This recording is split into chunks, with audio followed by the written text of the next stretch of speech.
queda grabado, queda registrado. Bueno, a propósito del vino, Luis nos trae hoy una serie de mitos alrededor del vino y vamos a empezar a desmitificarlo. Bueno, voy a hacer rapidito un raconto de 4 o 5 mitos que mucha gente todavía cree que es cierto. Entonces por ahí la idea de esto, como el público se renueva, es tratar de poner un poco de claridad sobre algunos temas que también por cuestiones del tiempo han cambiado. Entonces lo que vamos a hacer es, por ejemplo, en primer lugar, esto del vino tinto a temperatura ambiente y los blancos fríos. Sí. Y fríos, digo, durante fríos. muchos años circuló eso, ¿no? Bueno, esa frase temperatura ambiente hace referencia a las temperaturas de cava, por lo tanto es muy importante entender eso. Y nosotros hoy que tenemos en Mendoza, un ambiente más bien frío. Claro, nosotros en Mendoza hoy tenemos las estaciones tan cambiantes que en verano sí, yo le digo esto a todos, incluso a los dueños de restaurantes o vinotecas o aquellos que hacen degustaciones, que no tengan miedo de poner los tintos a la heladera.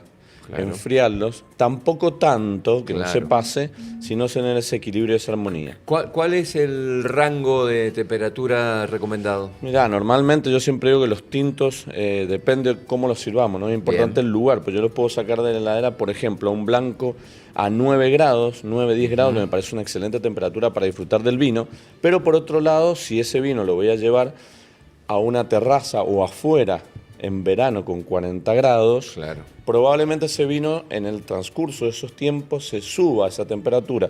Entonces quizá hay que sacarlo a 7 de la heladera para que después cuando haga el descorche y lo sirva tenga una temperatura de 9, 10 grados para que no se nos caliente. Claro, igual, porque me pongo un poco en el lugar de aquel que nos está viendo o aquel que nos está escuchando a través del 91.9, nadie anda con el termómetro, no, claramente. Pero digo, la recomendación general es no le tengas miedo a poner el tinto en la heladera un rato antes, un rato antes del asado, de la comida.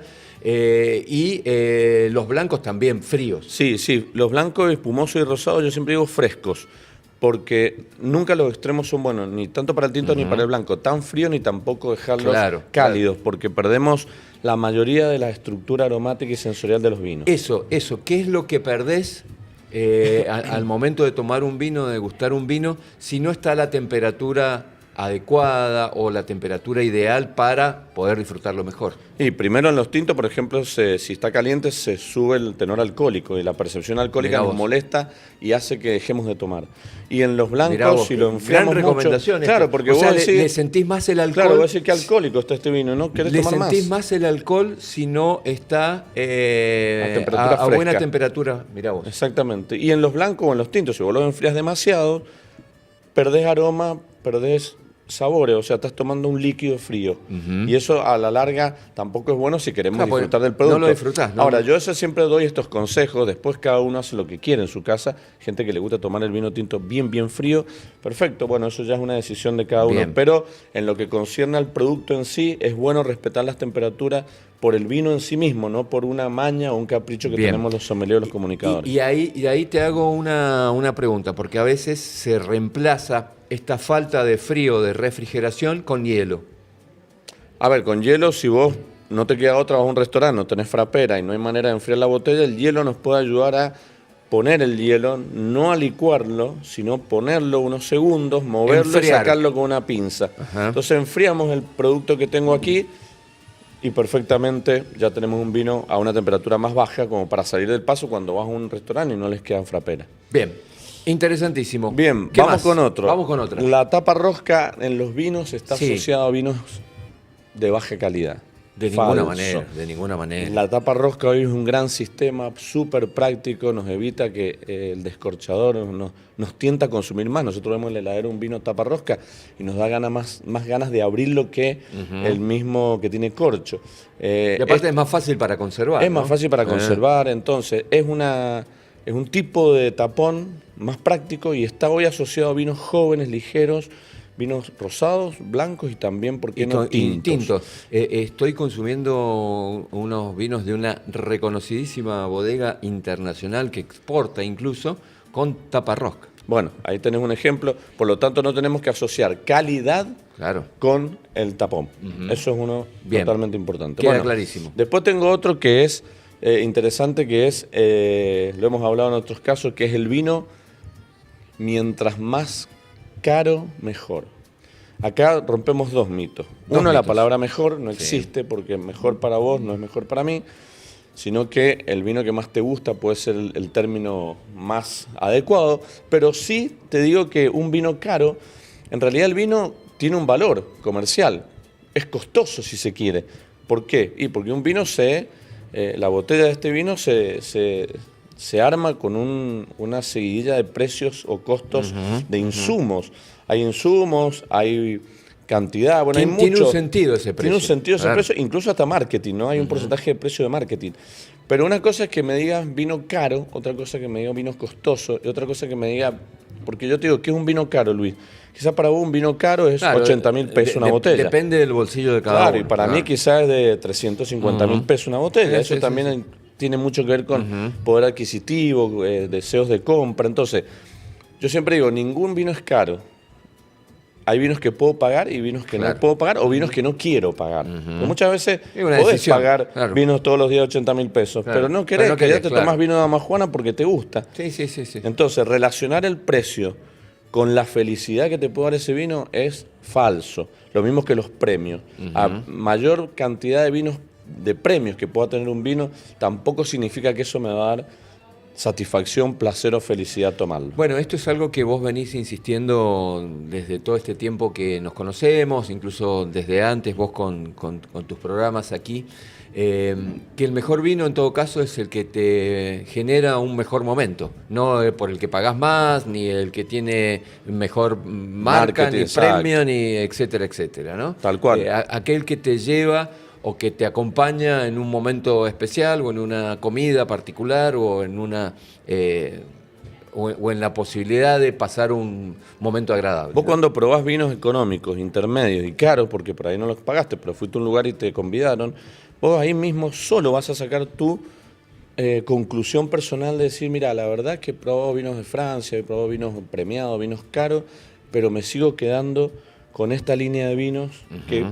incluso pago mucho menos. Por ahí entonces también la experiencia de cada uno en el tomar hace que vayamos conociéndonos como consumidores y no pagando de más por un vino, porque por ahí el placer me lo da otro. Entonces también es importante eso, no asociar precio con calidad o felicidad. Después tengo otro que es, vamos, mientras yo tomo... el vino mejora con los años. Falso. Pero en algunos casos sí. En algunos casos sí, pero no es mejorar la palabra. No como generalidad. Mejorar yo cambiaría porque el vino no mejora, el vino vive en la botella y evoluciona, o sea, se modifica, hay cambios. Por lo tanto, un vino, por ejemplo, este vino que es cosecha 2023, muy rico, ¿cierto? Está en un estadio. Si nosotros este vino lo probamos una cosecha de hace 5 años para atrás, y lo pudiésemos probar una cosecha de 5 años para adelante, estaríamos probando el mismo vino, obviamente cambio de añadas, pero tendría 3 estadios diferentes, un estadio de 5 años para atrás, el de ahora, el actual, y 5 años después. En ese, cuando probás esos vinos, a vos te va a gustar uno, Luis, y a mí seguramente quizás me gusta otro. Entonces, lo que me va a gustar a mí es ese estadio, o sea, esa evolución, esos aromas, esos sabores que nos da 5 años para atrás, el actual o 5 años después. Entonces, el vino no mejora con los años, el vino evoluciona. Y yo cuando lo tomo, puede que me guste más un vino que tenga 20 años para atrás o que me guste el actual. Entonces, las condiciones aromáticas y sensoriales cambian, por lo tanto, tampoco es mejorar, sino es entender que hay cambios acá adentro en esta botella, porque el vino es un ser vivo, vive y va tomando distintos caminos en la botella. Y nosotros cuando lo tomamos lo encontramos en un punto. ¿Y qué hay de en este cambio que se produzca una degradación, no que se produzca una mejora del producto? Bueno, si al vino uno no lo cuida, el vino se deteriora.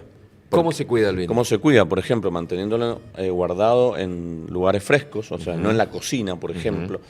Lo puedes guardar en un dormitorio, en algún lugar que vos tengas más fresco, que no le dé el sol. Si vos 1 horita, 2 horitas por día nomás, que le dé el sol a la botella, eso lo va deteriorando. Lo va arruinando. Entonces, las altas temperaturas, el calor, hace que el vino se deteriore y que tenga una evolución más rápido. Que en vez de hacer una vida útil más tranquila, haga un pico de vida y muera. Por lo tanto, nosotros también somos responsables, digo nosotros los consumidores, como también aquellos dueños de restaurantes, vinotecas, bares que tienen los vinos guardados. Hay que tener mucho cuidado donde se guarde para proteger el producto vino, tanto sea blanco, rosado, espumante. Estos vienen en botellas oscuras, pero los blancos y rosados, vos Luis has visto que vienen en botellas claras. Bueno, eso tiene mucha más sensibilidad a la luz que esto, por lo tanto es aún más el cuidado que hay que darles en botella. Muy bien. ¿Qué te queda? Y me queda uno más que es el vino blanco, el vino rosado. ¿Es para el invierno o es para las mujeres? ¿Cuántas veces todavía seguimos escuchando Yo había esto? escuchado que el vino blanco o el rosado era para el verano. Bueno. También. Como un vino más fresco. Bueno, o algo también. Así. Normalmente nosotros solemos en verano tener más ganas de beber vinos rosados, vinos blancos, pero eso no quita que nosotros podamos comernos un guiso de lenteja o ahora un locro que se viene el 25 con un vino blanco, con un vino rosado, con un espumoso. ¿Por qué no podemos hacer esa experiencia? No descartarla. Yo digo, sí, nos gusta más tomar blanco o rosado en verano, pero no descartemos la posibilidad de tomarnos un vino de esos ahora. De ese contrapunto, Y ¿no? tampoco lo hagamos del vino una cuestión sexista o de género. No, de eso manera. ya hoy no existe. Entonces pensar que el hombre toma tinto y la mujer toma blanco es una ridiculez. Por lo tanto, hoy entendamos eso también. ¿Por qué? Porque muchas veces sigue pasando. Viene el Día de la Madre y ves promociones de lugares con vinos blancos y vinos dulces. Entonces, de alguna manera, es como que el círculo, claro. Y no es tan así. Por lo tanto, también si le tenemos que regalar un vino a una chica o invitar a una chica o a alguien que sea nuestro otro sexo, tampoco decir, bueno, no, porque es hombre le voy a regalar esto, porque mujer, no, olvidémonos de esos paradigmas, ya no existe. Regalar un vino y después, como hablábamos la semana pasada, decir, gusto, no, ya será un problema, pero yo hice un regalo, hice una invitación, un obsequio, y después como sale ya impacta en el otro. Pero siempre también olvidémonos de esos paradigmas que también hacen que muchas veces no tomemos vino, no regalemos o no consumamos por esos miedos a no sé qué tomará, o si es mujer toma esto, si es hombre toma aquello. Me encantaron las desmitificaciones de Luis Mantelgini y vamos a cerrar este segmento con un brindis como corresponde. Salud. ¿Te parece? Salud. Vamos un vinito y agradeciendo como siempre a Luis Mantelgini por este segmento. Salud para todos. Perdón, ustedes. Sí. Antes de salud, Sí. ¿te gustó este vino? Traje un Cabernet Franc, no dije que traje. Me encantó. Pero traje un Cabernet Franc. Me encantó. De los Chacalles. Sí, los Chacalles. Tupungato. Tunuyán. Ah, Tunuyán. Sí. Esto está cerca del Manzano Histórico. Sí, Cuando uno va al conozco. Manzano Histórico, que hay una zona de viñedos muy amplia, bueno, ahí encontramos una zona muy linda hoy de viñedos que es Los Chacalles, que es una zona bastante nueva para los mendocinos, pues siempre tenemos zonas más tradicionales, pero Los Chacalles la verdad que también ha sido un buen descubrimiento, una zona muy linda, muy distinta a lo que a Tupungato, por ejemplo. Entonces, bueno, se me ocurrió traer un Cabernet Franc para que lo probemos y sobre todo también para que la gente, que ya lo vamos a hablar en otra oportunidad, diga Cabernet Franc tengo que probar, pero también tenemos otras variedades. Hoy me tocó Cabernet Franc, pero ya voy a traer otras variedades un poquito más... Me encantó. No tan famosas, pero sí un poquito más lindas. Me encantó y me confundí porque la bodega que lo elabora, o sea, para la empresa que elabora es Carrera Valley, y por eso pensé que era Tupungato, ¿no? Exactamente, sí. Bueno, en este caso, en muchos casos, hay veces que te dice, acá dice Valleduco. Exacto. Pero Valleduco. no dice la referencia de los Chacalles, eso lo sé yo. Pero bueno, a veces suele pasar esto de confundirnos muchas veces. Total, a veces no hace falta, a veces no hay problemas, conozcamos o no. Mirá, te invito porque está entrando un dron por 617 que está mostrando el estudio, el control, y va a llegar acá. Y yo no sé si es efecto del vino, no, de ninguna manera, porque siempre fomentamos el consumo responsable. Ahí está el dron. Mirá, saludamos también allí. Impresionante, parte de la tecnología que 617 está trayendo a los medios de comunicación. Bueno, vamos a hablar con el responsable de toda esta situación, esta presencia. Mira, aterrizó. No, una maravilla. Excelente aterrizaje. Una maravilla. Impecable. Habíamos prometido en la venta de este segmento que íbamos a hablar de drones, de poesía y de vino. Todo. Estamos cumpliendo. Hacemos una brevísima pausa, agradeciendo a Luis como siempre, y nos metemos a hablar con Javier Ruiz, que es el responsable de estos drones aquí en los estudios de 617. La pausa y ya regresamos, nos queda un momentito nada más de programa.